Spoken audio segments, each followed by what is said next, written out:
Okay, good evening, ladies and gentlemen.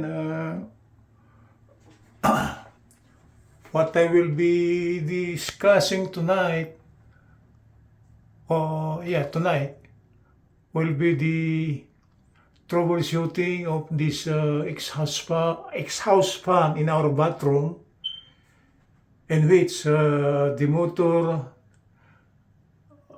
is just murmuring and doesn't rotate. And actually, that's very dangerous because if the rotor of the fan is stuck up and current is applied to it, we might produce a fire which will burn our house. So the best remedy for this one is to open up this exhaust fan here.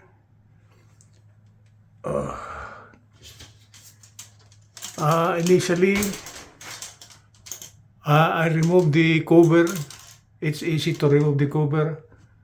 Okay.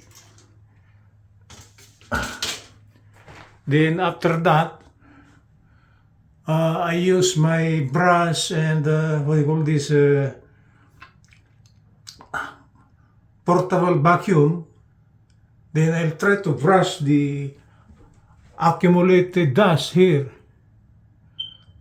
This has been an accumulated dust for 20 years because our house was built in 2000, what year is that one? 2005. And the accumulated dust is actually 20 years. And I was able to remove it, okay? Painstakingly. It takes a lot of patience to do this one, you know.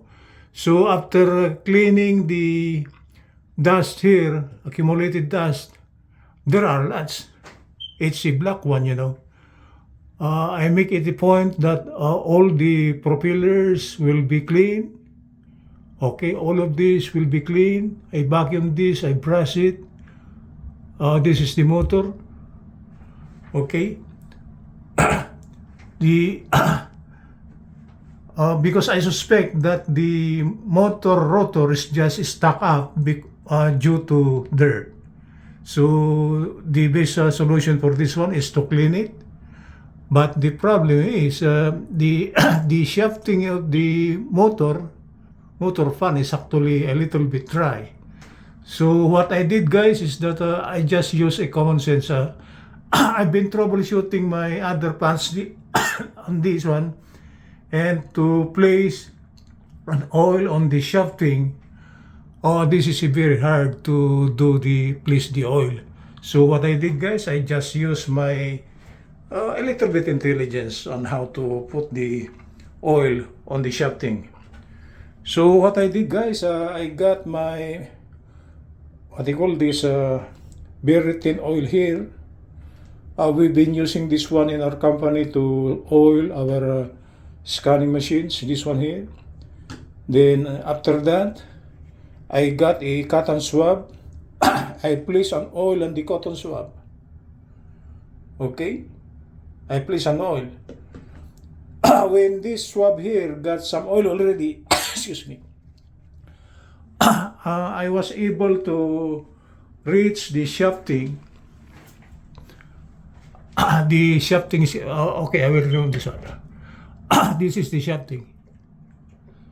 So you cannot just put your oil like that, like the one. So what I did, guys, after this has been soaked with oil, I put this one near the what they call this shafting, vertically downward.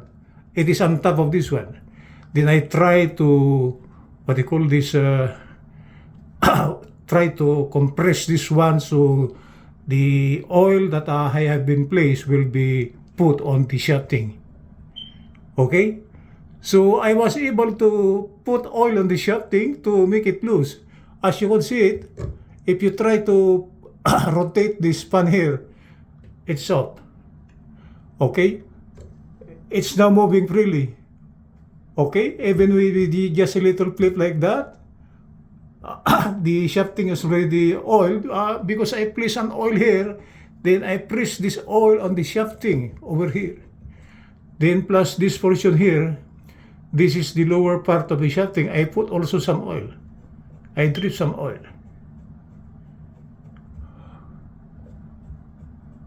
Okay?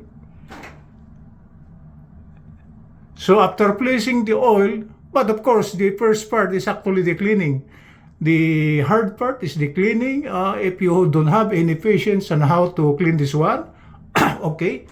Because the number one requirement for troubleshooting is that what you will be troubleshooting should be clean. So I clean it thoroughly. I brush it, I vacuum it, okay? I clean all the surroundings here, right? And this is the plug-in of the exhaust fan. Because I suspect the fan is not dead, right? It's just stuck up, that the rotor is stuck up due to dirt. Okay, I will plug in this one now.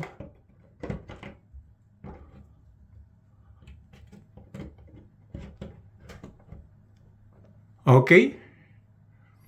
So the only missing thing here now is just the cover. But to show you that this is working, okay, it's plugged in. All the dust are gone. I oiled the shafting due to this.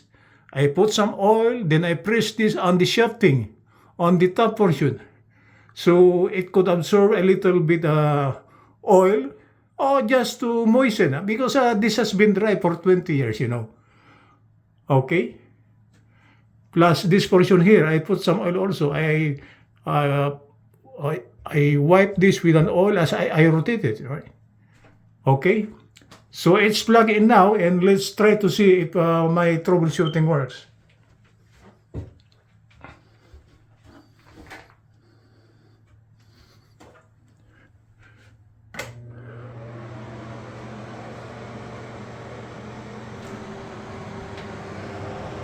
It's working. Okay. So what is only needed is that cleaning and oiling. Okay. This is the troubleshooting of my exhaust fan for tonight. Like what I said, the number one procedure is to clean all the dust. And after cleaning the dust, because the motor is alive, it's just that the rotor could not rotate due to dust. Okay. So it's working now. So this could be used again maybe for another 20 years. Okay. This has been 20 years. Okay. It's working.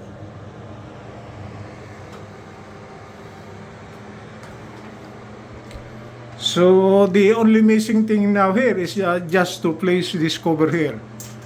Okay. It's working. Good evening from Los Angeles.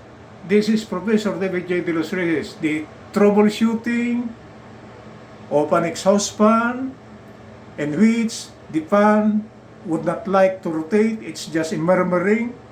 Okay. Murmuring something, but it doesn't rotate. And actually, I am an electrical engineer, and actually that is very dangerous. Because if the rotor is stuck up and there is a current passing through it, we might produce a fire. That's very dangerous. Okay? Good evening from Los Angeles. This is the troubleshooting of a stuck up exhaust fan after 20 years. Good evening from Los Angeles.